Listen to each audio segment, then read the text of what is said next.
Good evening. Thanks for joining us on our weekly AJA Zoom event. My name is Robert Gregory, and also on the screen is Dr. David Adler, President of the AJA, and our guest tonight from New York, where it's a very early time of 6 a.m., Dr. Eric Mandel. A special thank you to you and a special thank you to Michael Bird for organizing tonight's event.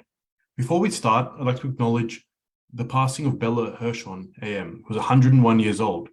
Bella never missed an AJA Zoom event and was likely our oldest participant. So this is dedicated to her memory.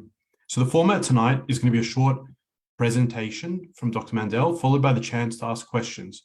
If you'd like to ask a question, then the best way is to raise your hand with the reaction button. Written questions can also be placed in the chat function, and if we get a chance, we may get to some. Now, the IRGC, the Iranian Revolutionary Guards, is tightening the noose around Israel. It's called the head of the snake behind countless terror groups. What is their strategy, and how should Israel and its allies confront the IRGC? Dr. Eric Mandel is the founder and director of the Middle East Political and Information Network. He regularly briefs congressmen and Israeli leaders about Middle East geopolitics. He's also the Northeast co-chair of Stand With Us, an international organization dedicated to educating the public about Israel. Dr. Mandel, thanks for joining the AJA. Good morning. So let me share the screen. And let me put it on slideshow. Do you see it yet? No, it's not on, Eric. It's not. Oh, hit the share. Okay. How about now? Yes, now. Now I'm going to go to slide. So I'll go to slideshow. Are we in? All good. All good. Okay, wonderful.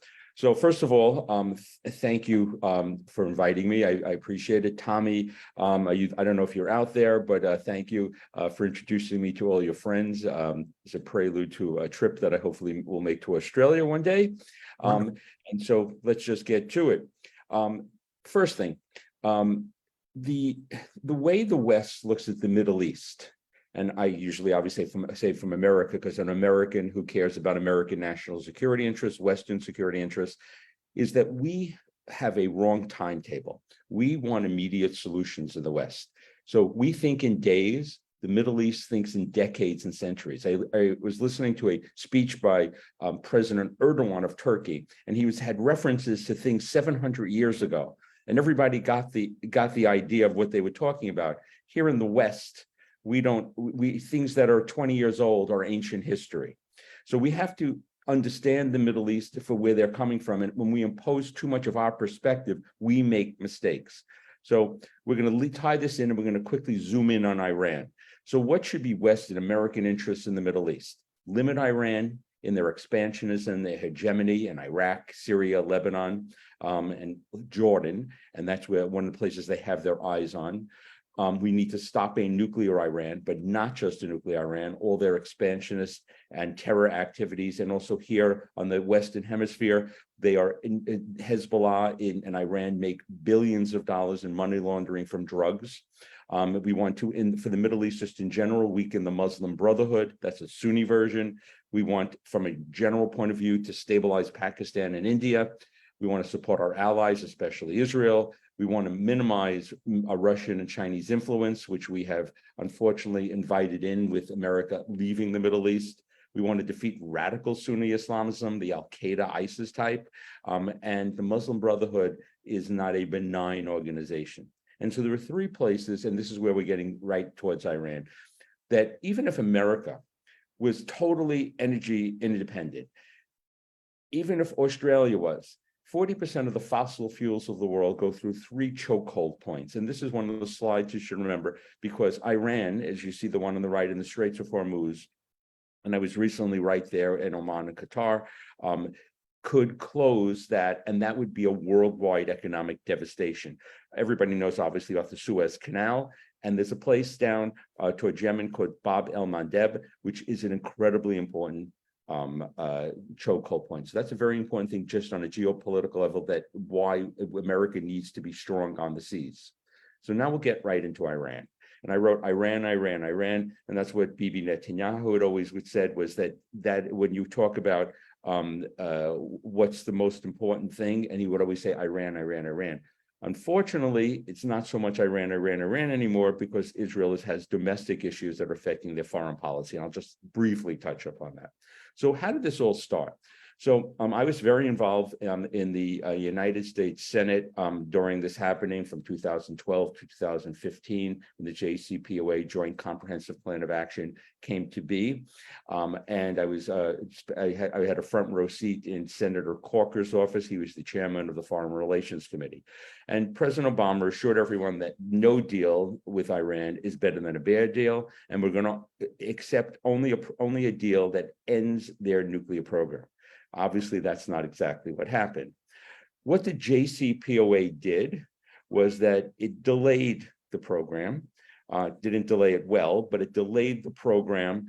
But at the end, and now it's not very far away, 2030, it guaranteed an industrial-sized nuclear program to Iran, and they could become a nuclear program at any time of their choosing. So what was the reality? This is the first thing, and everybody forgets. We, America, and I assume there's quite a few good businessmen out there, would never have negotiated a deal like this. We gave a terror state, America's viewed from the State Department, a terror state, the right to enrich uranium. We don't give non-terror states the right to enrich uranium. That comes up today because Saudi Arabia is interested in getting nuclear weapons. They're not technically anymore a terror state. And so that the idea that we gave them that right, we conceded that without any reciprocity, was just made the deal incredibly bad right from the beginning. Now, what Iran should have done, what we should have insisted upon was, yes, you could have a nuclear program, has to be monitored, nuclear material at low grade goes in, and we watch every bit of spent uranium that comes out. And that's what we would do for any other country, and we did not. The other terrible thing about this deal was they said it was the most intrusive inspections. Well, there really weren't any inspections before that were from the IAEA that were worthwhile. So it was a very low bar. But what we conceded was there were no inspections at military sites, the places that they would do their clandestine activity. And it didn't really come out so much of it, the proof, until Israel about 5 years ago stole, which was they should make a movie out of it, when it stole all the nuclear archives out of Tehran and proved that they still had a nuclear weapons program. So why does Iran want this? Let's just step back. One of the things they want, they don't necessarily want to use a nuclear weapon, certainly at this time, but they want us to have a shield that everybody knows they have nuclear weapons, so they become immune to attack. So what has Iran done in 2023? They're preparing to quickly build a nuclear weapon. That means they can get close, they become a threshold state, they don't have to cross it. One of the things to understand is America's line of when they're a nuclear weapon state and when Israel's line are very different. For America, everything can be put together, just the last screw hasn't been turned, and they're still not a weapon state. To Israel, they cannot obviously wait that long because of and I'm going to talk about the nature of the Iranian regime in just a few seconds. So what they've done in 2023 is they've expanded their stockpile of enriched uranium, and they went to 84%. Going from 3, which is what you need for a nuclear reactor, to 20 is the hard part. They've accomplished that. You can't take away that knowledge. When they went to 60, that's a fait accompli. They went to 84 just to show, and that was a test, and I'll mention that in a second. They have increased their centrifuges. They've increased the efficacy of them. One of the things that the JCPOA did that was terrible is we allowed them to continue research and development on advanced centrifuges. They've increased their enrichment sites. And this is a key point, they've transferred highly enriched uranium capable of turning uranium, highly enriched uranium, from a gas into a metal. And that is the key step. And that's probably the only thing they haven't perfected yet. That's the step in weaponizing the uranium. And they have continually obstructed IAEA inspectors who've been intimidated and haven't wanted to speak up. So when they went to this 84%, close to 90%, that was what Michael Singh from the Washington Institute said. That was a test to see how we reacted. And we in the West did not react well. We did not come back with sanctions. We don't enforce sanctions well. I have an article about sanctions that this week in The Hill, one of the big papers in Washington, which I'll just touch on in a little bit. So this is one, again, I think an important slide. If you want to know about weaponizations, it's a nice picture. But there are 3 parts here. There's enrichment. They have that. They have the knowledge, they have the ability, they can create enough 90% uranium for multiple weapons in weeks' time. They could deliver them. They could deliver them by their ballistic missiles. They have plenty. They could at any place in Europe. What they don't have yet is the weaponization, the compartmentalization of the uranium into metals, into 3 grapefruit-sized objects on top of a nuclear weapon and create a detonation. And that is the one thing where they may be 12 to 36 months away from. So former IDF intelligence chief Amos Yadlin said, we should make the assumption that we can't stop this. The only thing we really should concentrate on, and this is what I've been speaking about, is the weaponization activity, that last step where they're not there yet. So as a reminder, some people say, why are you so focused on Iran from an American or a Western point of view? What is the essence of this regime? So one of the things I will tell you, which I'm not going to show you, is I've been very involved with Iranian activists in the United States who are helping the Iranian protesters. I've written many articles about them. I did not put it in this, but I'm happy to talk about it. But the West's blindness, you had the Uyghurs on, I know at some point when they said that they hacked you, but the idea that we have abandoned the Iranian people, we America, that should be a paragon of Western foreign policy values, is terrible. And I try to remind people of what the Iranian regime is doing to the Iranian people. So the Islamic Republic, this, people say, they're rational. They are rational. They're rational for a fundamentalist revolutionary Islamist regime. Their goal is to control the Middle East, to spread 12 Shiism. Remember, Shiites represent about 10 to 15% of the world's Islamic population. 85 to 90% are Sunnis. There's also Abadis, which are in Oman, which I've actually was in Oman recently and speak with them in their embassy in Washington. So this is a regime whose current president, Raisi, he was basically known as the butcher of Tehran. He's had a pivotal role. What first time that we abandoned the Iranian people was in the Green Revolution. He personally was involved in brutally suppressing the protesters. He was part of the death committee. This is not a good guy. Remember, when in Iran, when some people in the world say they have fair and free elections, the election before this, there were, I think, 666 people who wanted to run. 6 were allowed. So when whoever gets voted in is at best the most moderate of the extremist people. And Raisi is likely to be the person who will follow the current Ayatollah Khamenei. You're not looking for moderation there. Remember, in this regime, it is the Ayatollah working with his henchmen, the IRGC, the Iranian Revolutionary Guards Corps. They are the ones who control the country. So it gets to an essential question.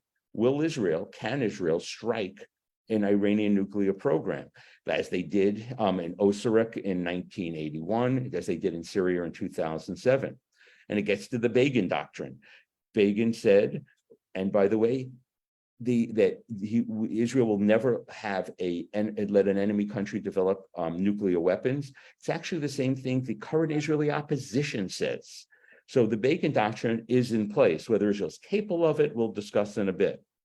And Israel takes Iran at its word. And there's thousands of documented, if anybody wants to look, of words of the regime talking about eliminating the Zionist entity. Israel's a cancerous growth. Zionists must be uprooted and destroyed. You know all of that. And here, just to show you this year, Stefan is a Iranian ballistic weapon, basically in Hebrew, saying Israel needs to be destroyed. The current head of Mossad, David Barnea, and that's also with his predecessor, Yossi Cohn, says, quote, Iran will not have nuclear weapons. That is my promise. That is Mossad's promise. I'm going to tell you about a book I want you all to read. I'm doing the book review for it for the Jerusalem Report, and I've read it, and I'll tell you a little bit. It's an amazing book that will tell you things that I did not even know about Mossad's involvement over the last 20 years in Iran.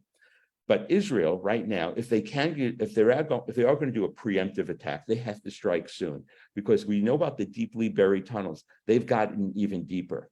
And this was from April 14th. I just want to just decrease the picture here.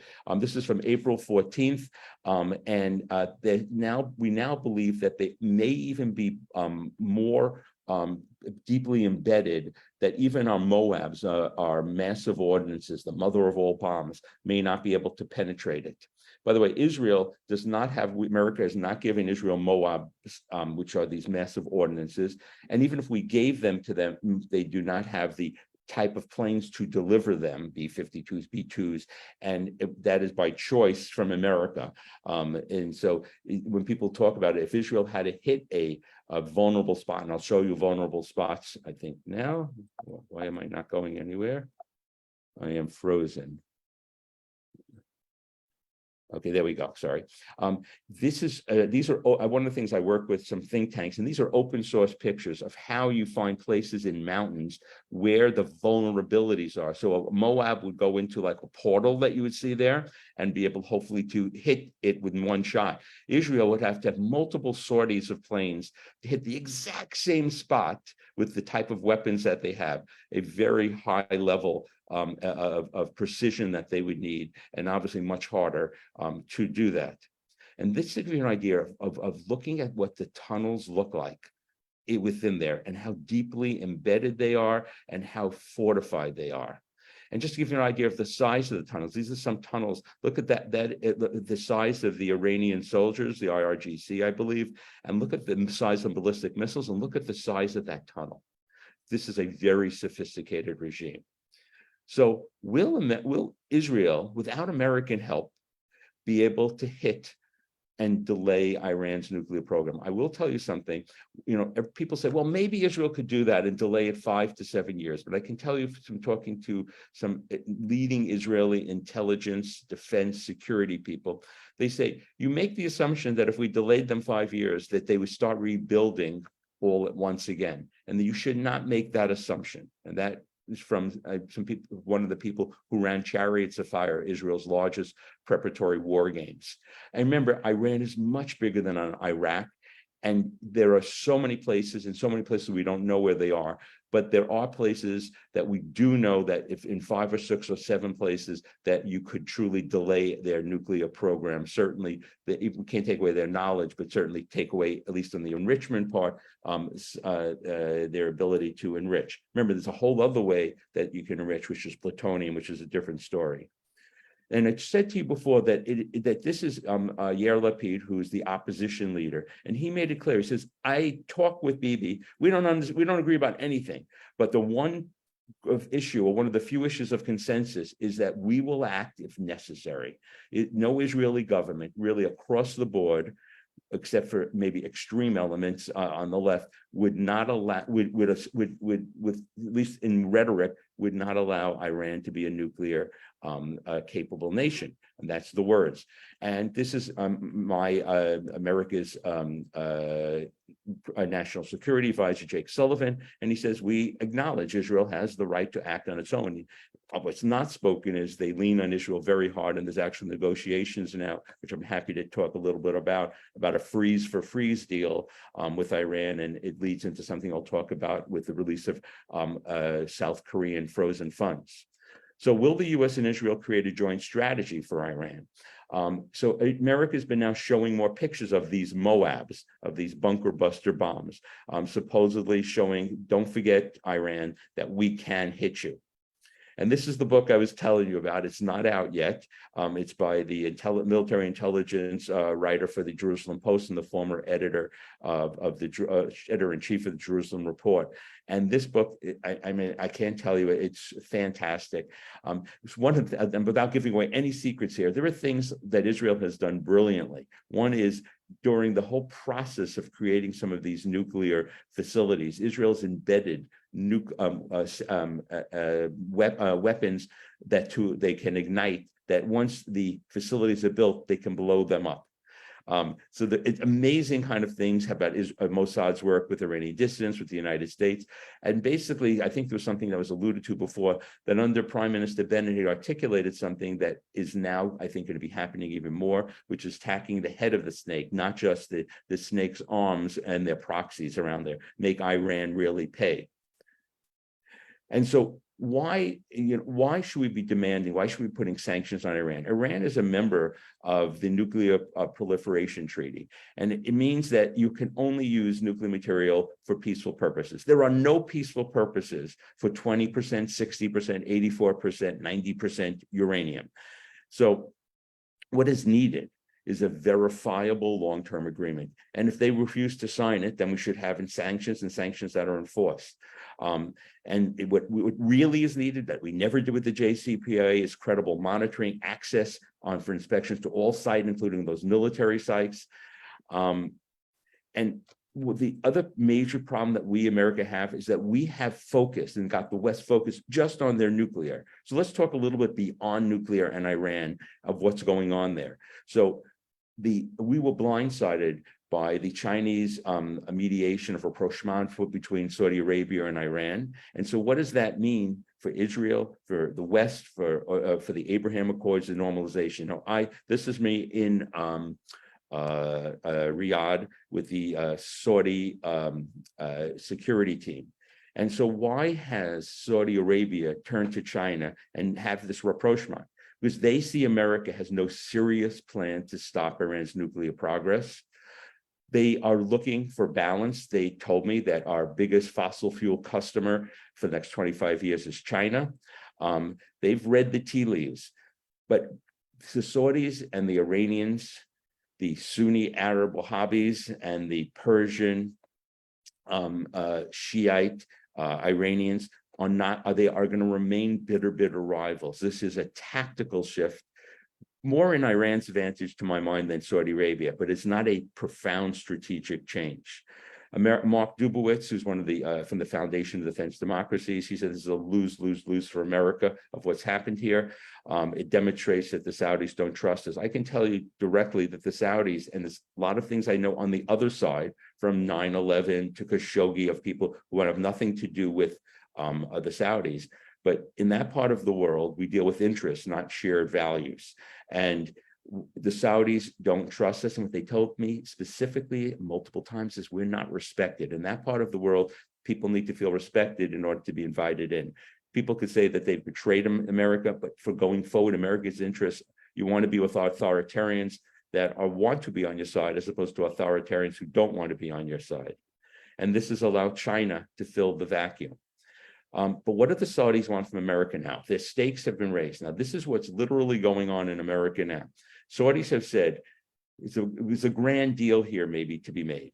We want security guarantees from the United States as close to NATO as possible, that if we get attacked by Iran, you come to defend us. We want a civilian nuclear program, and we want you to sell us every bit of the most advanced American arms.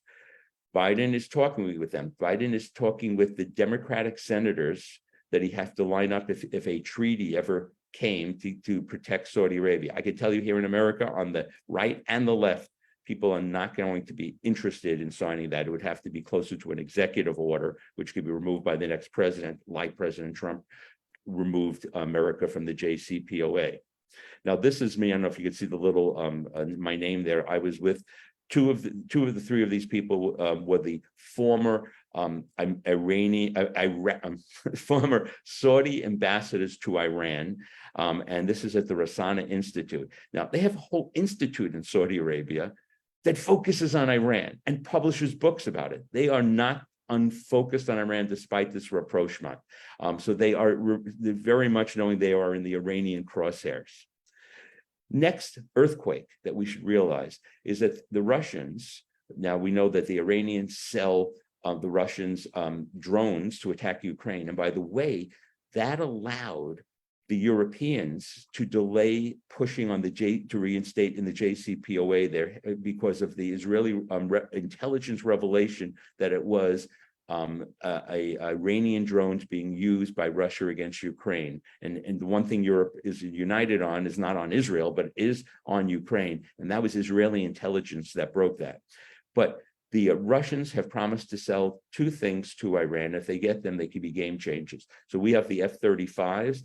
The Soviets have the Su-35s, and this is close to the capabilities. And this would give an offensive response to an Israeli preemptive attack. And the other thing that would make Israel's very hard is if Iran, which has S-300 anti-missile system, if they got the S-400 system. And again, look at these deep underground tunnels for the Su-35s. Again, this is what they have. They're a very sophisticated regime. And one of the reasons I just want to talk about, because you have to think about Iran, not just in nuclear, but here's another thing. Why did Israel not send its Iron Dome system to Ukraine? Because Israel was worried that it would be captured and reverse engineered, and then they would share that information with Hezbollah and Hamas and Palestinian Islamic Jihad. So Israel's a great system of blocking missiles coming in, they would be able to counter. Already, American Javelin anti-tank and Stinger anti-aircraft systems have been reverse engineered by Tehran. There's been an American drone that's been reverse engineered. So we need to approach the Iranians, not just on nuclear. America itself has to change how it thinks about this for a comprehensive strategy to stop all of Iran's nefarious activities. And there is now an axis of resistance, which is basically Iran, Russia, and China. And Russia and China has been allowed, in combination to America not enforcing its sanctions or giving enough sanctions, because they can work, we just have to have the right timeline. But China and Russia have allowed, and including other countries, including India, buying Russian oil, or through second parties buying Iranian oil at cheap prices, that these countries have allowed Iran to survive. Now, I just want to tie in one thing I said with the judicial reform. So this is a think tank that I work with. This is not a left-wing think tank. This is definitely a center-right to right think tank. These are three incredibly important people. Ephraim Embar was former head of the Begin Sadat Center. He's been head of JISS. That's Yaakov Amadjar, one of my go-to people on military intelligence, and that's Iran Learman. Again, this is not of the left. This is really of the right. And what they're saying now is one of the things that's happening with Israel with the judicial reform is that it is breaking down national unity, national cohesion. That is more important than this issue. They have focused on for the last year saying Israel's an incredibly vulnerable point of time. This judicial reform, which is getting rid of the secret sauce that goes on in Israel. And I've been with many IDF units watching how people across the political spectrum work together. That cannot end. And the fact that it is now seeped into this judicial debate, wherever you are on it, and it's not what we're going to be talking about it is affecting Israel's cohesion. And that is the important thing about the IDF. And so it is definitely hurting Israel at the worst possible time. So I work with a think tank called Alma up north, and how Israel refers to its northern border is the Iranian northern border. Lebanon and Syria are basically Iranian controlled. Hezbollah, obviously, in Lebanon and Syria, it's Hezbollah and Popular Mobilization Militia units, including IRGC itself that is up there. And these were the tunnels I was in the very beginning, right under a UN inspection area that went 24 stories deep. And went more than half a mile underground that could have masked. This is the largest one, very sophisticated. You can see the air conditioning system to the right within these tunnels, and that's how they got out the rocks. It took 2 years to build, to mask IRGC, Hezbollah operatives to go in and capture an Israeli town, kidnap hundreds of Israeli civilians. What's going on right now today is that there are places, is that the Hezbollah is testing Israel. They put these tents with Hezbollah militia right on Mount Dove, and Israel in this right-wing government has not kinetically responded.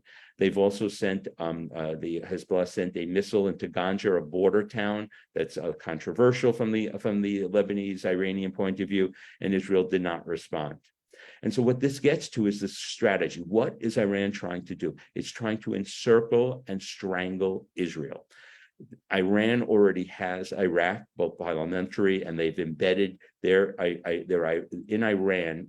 Iran has, within Iraqi military, incorporated their units that they control. They control, in effect, Syria. They definitely control Lebanon. You know about Yemen. But what is their next place? The place that they're looking at as vulnerable for Iran is Jordan. Jordan is fragile. Now imagine that they just destabilized Jordan. What's right next to Jordan? It's the West Bank. That's the Jordan River Valley. So if you see in that bottom left, there's a little white area. If you look at where it says Amman to the left, that is the West Bank, Judea and Samaria. And there's a little line between them. That is the Jordan River Valley. If Israel gave up control in some a future agreement with the Palestinian Authority, that West Bank already is being ignited by Iran with Iranian arms to Hamas in the West Bank, not just Gaza, and Palestinian Islamic Jihad. That's what's been going on now in Nablus and Tulkarem, in Hebron now. That is all Iranian inspired. That's what Bibi Netanyahu said yesterday. So will Hezbollah from the north attack Israel in coordination with Iranian militias all around? It's this in Hezbollah, different than other entities. They will follow the exact orders of Iran. They follow Waliyat al-Faqih, guardianship of the jurist. So they are really just a division of Iran. And Nasrallah is not an independent actor. He will do whatever Iran says, as opposed to something like Hamas. Hamas works with Iran, but Hamas is Arab Sunni, as opposed to Persian Shiite.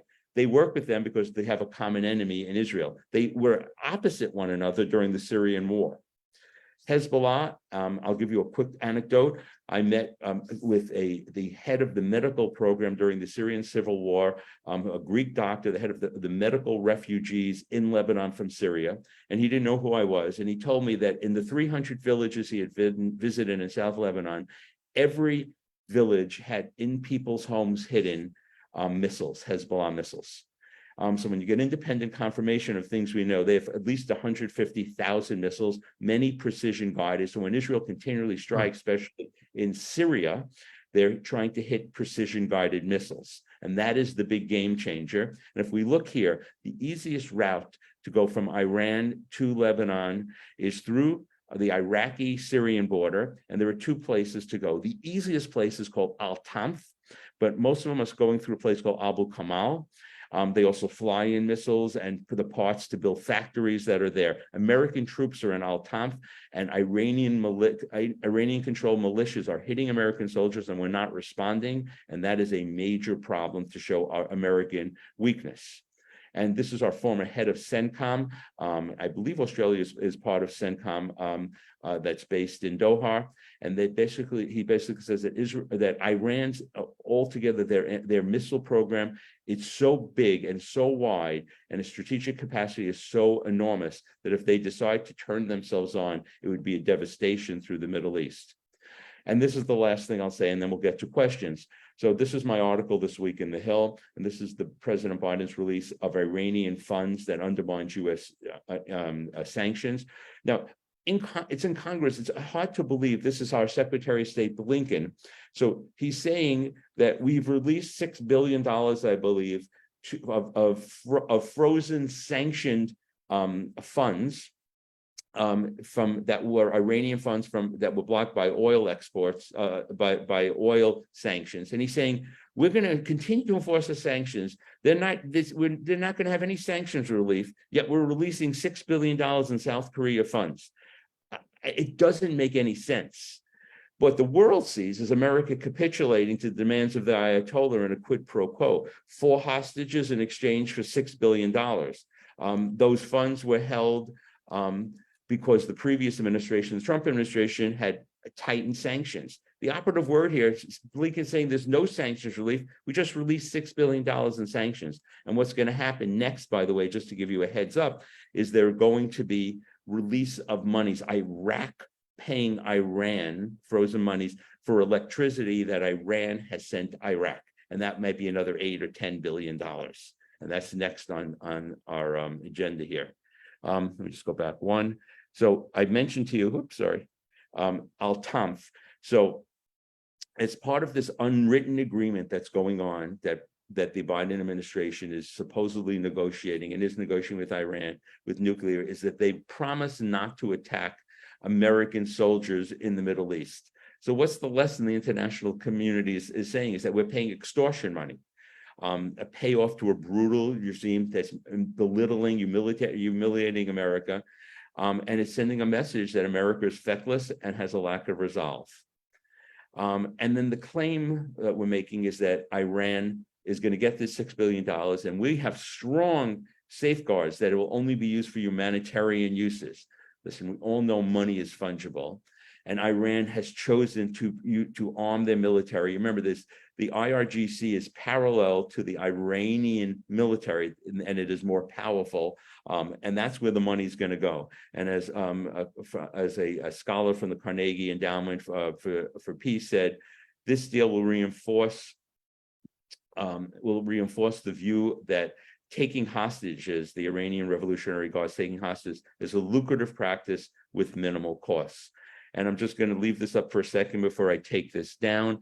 If anybody wants to be in contact with me, if anybody wants to read my articles, just go to mepinanalysis.org. And you certainly, I actually do not use this this email address. The best one, if you want, and I'll just tell you now, is ermandelmd@gmail. That's my personal email address. If you have questions, ermandelmd@gmail.com, and we can say it again at the end. And I think I'm going to get out of this screen and open this up for questions. So let me close this down. We're going to save, and I think we're back in business. Okay. Thank you so much, Eric. That was very comprehensive. I'd actually prepared a few questions and you answered everything without knowing, so really good. We might get an update about next week from David now, and then we'll go to some audience questions. Okay. Let me just prepare I'll scroll this up. Okay, well, firstly, Eric, thank you so much. And I've got a couple of questions if we run out from the audience. As we do every week, if there's anyone here who is not yet actively supporting AJA, when the event concludes, please go to our website, jewishassociation.org.au, where you can join the mailing list. You can apply for membership, make a donation would be very, very welcome, and make sure you follow our Facebook page for daily updates on news and views. Now, I'm going to do something a little different and show you what's coming up in the next 2 weeks. Both are very special events. Next Wednesday, we have the only Australian who has established a settlement in Judea Samaria, Michael Lurie, and he was recently vilified by the ABC. So we're going to hear his story firsthand, what he's doing and what happened with his interactions with the ABC. Absolutely fascinating. And I want to foreshadow the week after. Robert and I met today with Moira Deeming, and I don't need to tell you who Moira Deeming is. Probably the most outstanding politician in the country in standing up for women's rights and children's rights. And because she spoke at an event that was crashed by neo-Nazis, her detractors decided it was a good idea to smear her as a Nazi as well. So we'll be dealing with all those issues, and we expect both those events to be very well sought after, and don't miss them. Let's go to some questions. We might first go to Michael, because you organised this event. Can you unmute and ask your question? Oh, sorry, I've just muted Michael. Unmute again, Michael. Yeah, you're with us. Yeah, Eric, I'm a bit puzzled as you're an American Jew. You've told us what's going on. Israel's in real danger. You've got Democratic politicians, even Jewish ones like Bernie Sanders, wanting to limit aid to Israel. How do you explain the continued support from the majority of the American Jewish population for the Democrats when what you can see Israel is in so much danger? Is it they just don't care, or is it they hate Trump that much? You know, I actually addressed this in a recent article that I wrote for the Jerusalem Report, and I said the way to look at American Jewry is that it's a 30-20-50. 30% of American Jews are very supportive of Israel. 20% have been, even pre-judicial reform, harshly critical of Israel. And the dirty little secret is most American Jews don't care, at least 50%. When they've done surveys of American Jewry, and one of the most recent ones, I think it was the Jewish Electoral Institute, it showed that the question was, should President Biden focus on Israel? And it came to next to last. Basically, American Jews are totally assimilated. They care about domestic pocketbook issues. American Jews basically have remained 70% vote Democratic. And there's been a growing movement within the Democratic Party from the left, from the far left, of something called the Squad here, where they are bringing up cutting off aid to Israel. Post 67, and I'll just do this on a grander level, and this is where so many of our American, I worked with an organization I led called Stand With Us here on the eastern coast of America, is we deal with our students, our American Jewish students going to college campuses facing anti-Semitism and intimidation and in a form of anti-Zionism, and teaching that Israel is a colonialistic, imperialistic victimizer of Palestinians. And that narrative has blended into Palestinian Lives Matter, Black Lives Matter, any aggrieved people work together. So our younger generation has become profoundly critical of Israel.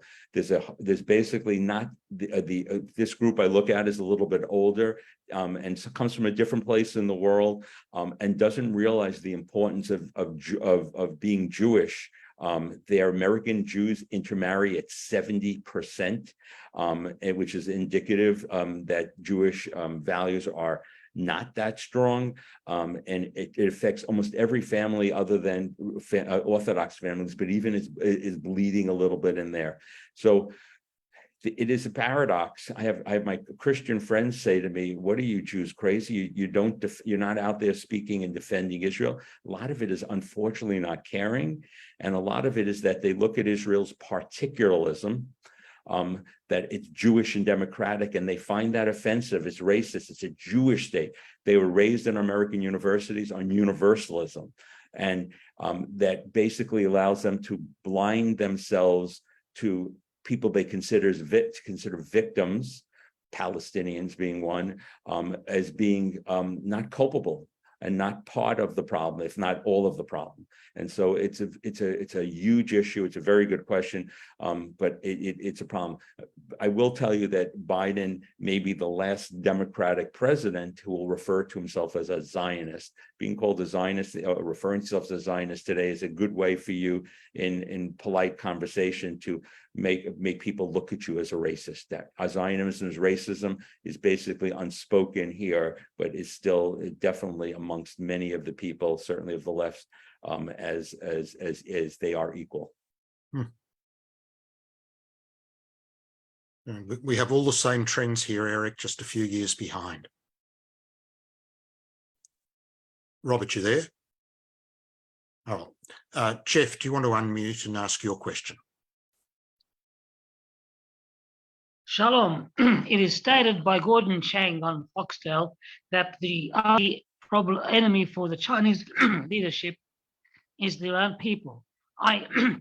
Excuse me. I somehow doubt whether the Iranian regime is their own people because 2 mini revolutions have failed.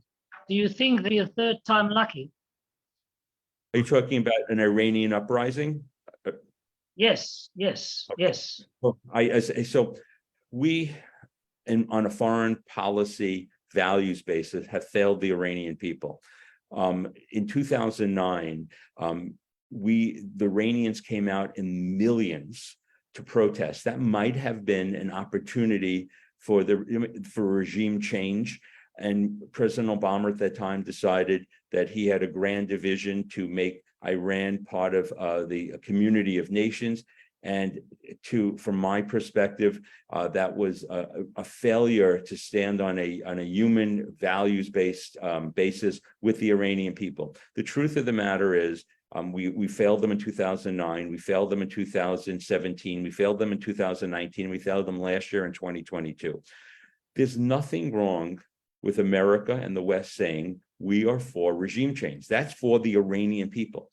What people immediately say is you're a warmonger. Absolutely not. Being for regime change is being for human rights, which is what America is supposed to be for. And being for regime change, most regime changes are non-kinetic. That means, and there was a study in the Kennedy School of Government at Harvard, that if you have 3.5% of your population actively involved, that most coups, we'll call them, don't lead to violence. Well, if the Iranian people rise, there will certainly be some violence, and we should, at least rhetorically, be backing them. Because if we could have the Iranian regime change, the whole Middle East, I'll take my chances. I know about unintended consequences, but the whole Middle East, if that regime change could occur and that Iran could become at least a neutral country, oh my gosh, what that would do for the possibilities of stability in the Middle East. And America continually says we are not for regime change by administrations on the right and the left. That is a wrong policy. America should be for the Iranian people, for regime change. And one of the reasons it hasn't happened, maybe because of the brutality of the IRGC internally and the Ayatollahs and how they are enmeshed so well. But a part of it is because there is no inspiration from the West. And we should be for the Iranian people. That is Iran. And the Iranian people would probably be the most Western people, second to Israel, in being pro-Western. So can it happen? It needs to happen. All right, next up, Alan, if you'd like to ask your question. You're just on mute. Thanks, Robert, and thanks, Eric. Eric, if Israel does take some action on Iran and a conflict breaks out, how realistic is the expectation that countries like the US would support Israel substantially? And if that's not going to happen, could Israel win on its own? Depends how you define, Alan, how you define win. If Israel attacks Iran and Iran, at least if we connect the dots, unleashes its proxies, the 150,000 missiles from the north, the missiles that they would ignite Hamas from the south, there would be a true third intifada going on in the West Bank. There would be cruise missiles coming from Yemen that can reach there. Israel can sustain it, but its anti-missile system, which is an amazing feat. It's a multi-layered system, Iron Dome, David's Sling, the Arrow system. These multiple levels cannot block a vast amount of the missiles, and they're going to be targeting civilian areas. But the precision guided ones, hopefully Israel has intelligence to knock them out as they did in 2006. But this is exponentially more dangerous than it was that time when they didn't have the Iron Dome. Israel, it will be a tremendous devastation going on, but Israel will survive. How much will America help? Well, America can't quickly ship more, Iron Domes. Israel can't build more Iron Domes. So that devastation will happen. Will America help Israel in its fight? Nobody knows. But it does seem that this administration, in negotiating this less for less secret deal, freeze for freeze, is trying to kick down the can from an American political point of view past the 2024 presidential election. And that's what the JCPOA was, kicking the can down the road. I will tell you, critical of withdrawing from the JCPOA should never have been implemented. But I will tell you, and I've spoken to many Israeli leaders of the right, and saying what the mistake was. We said that it's not a bad idea leaving the JCPOA, but the only thing worse than leaving it was not having a plan B. When you remove it, how you can what you do, that be in coordination with tighter sanctions or something else. And so the removing from the JCPOA was without a plan B of what you do the day after, was definitely a failure here in the States and also from Israel's point of view. So you mentioned the West's abandoning of the Iranian people. It's been particularly pronounced in Australia. The Albanese Labor government we have here has been possibly one of the weakest countries in the whole of the West towards Iran. And AJA, we were invited to testify at a Senate inquiry into the situation in Iran. And obviously the government didn't adopt our recommendations to prescribe the IRGC. So the question is, what can countries like Australia, Britain, Canada, what can we do? More sanctions, the answer. Obviously, we can't do anything militarily, but what should we be pushing for in Australia?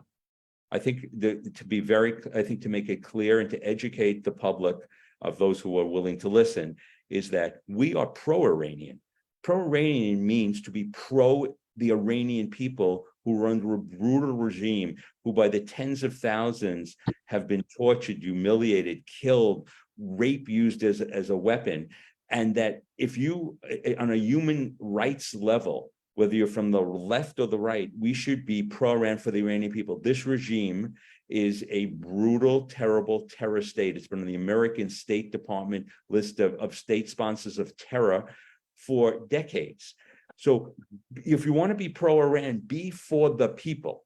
This regime is in every which way more akin to the Nazis than to any Western values. So we stand with the Iranian people, and for them to have the same rights we here in America and Australia have. That's being pro-Iranian. Defending the Iranian regime diminishes us as a Western nation and our values that we have in America and Australia.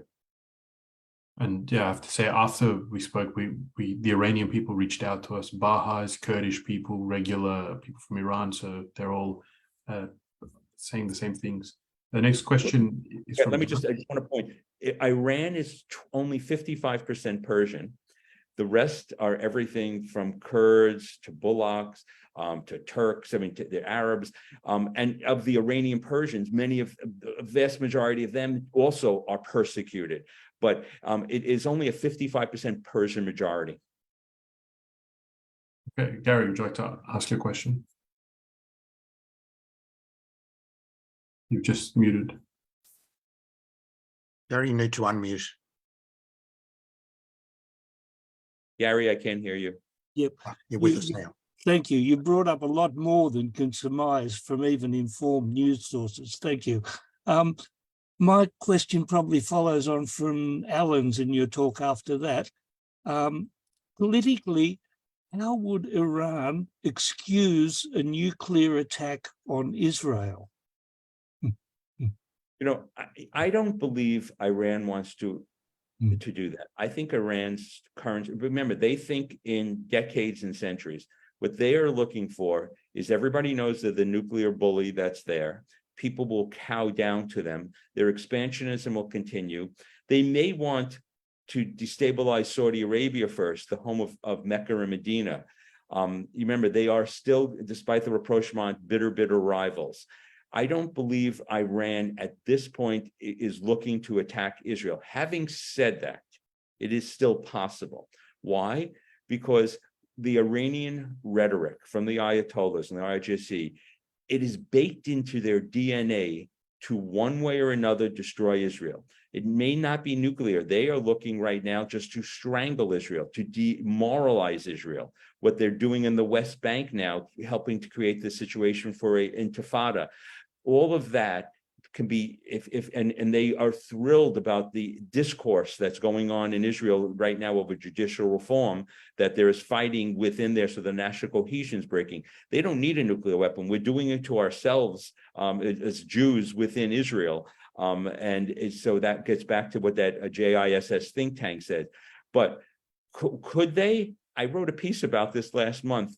We have to think the unfathomable. Is it possible they could do it? Israel does have an anti-missile system that could hit ballistic missiles. Its Arrow system, if something was there. And can you imagine that they actually sent a missile that Israel intercepted, and the nuclear remnants came down and rained upon Iraq and Jordan, how the world would condemn Israel for an Iranian attack. It sounds so crazy and ludicrous. But Israel can defend itself to there. It is doing as much preemption as possible. It is still possible, but I don't think that is likely. They're getting what they want because they have a long Middle Eastern timetable with what's going on in surrounding Israel right now. All right, we've got a written question here from Brian Shaw.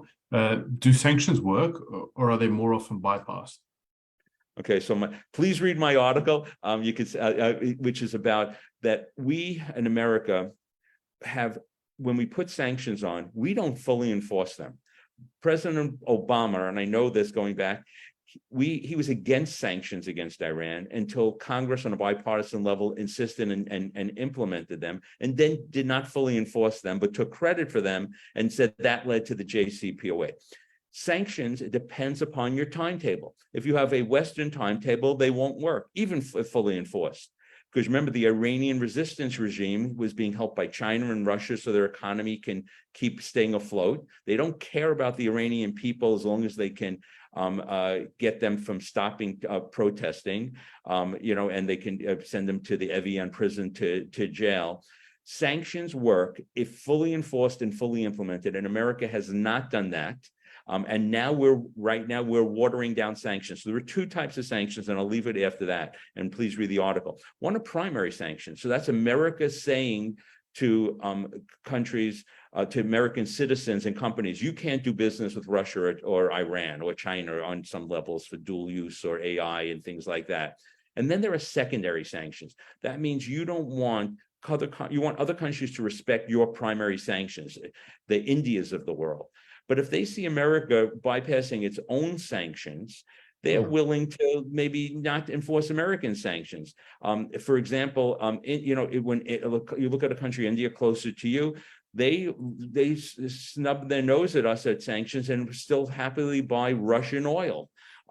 So America needs to tighten its sanctions, enforce them, not be hypocritical, and then demand of our allies, whether it's Australia, or India or wherever, or European Union, that they enforce secondary sanctions. But then they're not doing it in part because they can say, look, America, you don't fully enforce your own secondary sanctions. Look what you're doing with the release of the South Korean funds. And so sanctions can work. It's all about your timeline. You need a much longer timeline. Eric, can I ask you to clarify John Kerry's role? There were reports that he was getting too close to Iran. There was some things on the internet about him having a family connection by marriage, and when the Trump administration was in power, that he was providing information to Iran. How does John Kerry fit into the scheme of things?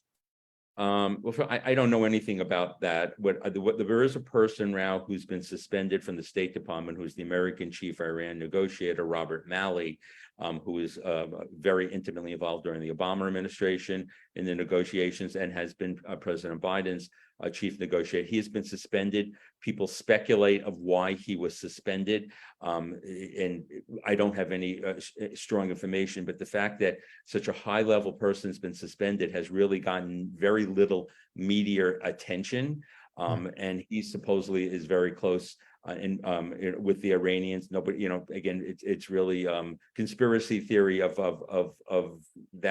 what's gone on. But the fact that the chief negotiator from America to Iran for the nuclear talks has been suspended is a major issue, and actually only the Republicans in Congress are speaking about it. Democrats are trying to sweep it under the table. I will tell you, it is something that's kind of scary. This suspended person, very well known, very well respected up until this point, has been now that he's suspended, he's two of the major American Ivy League universities, Princeton and Yale, have offered him prestigious fellowships to teach while he's being suspended, which is a terrible message until we know more information.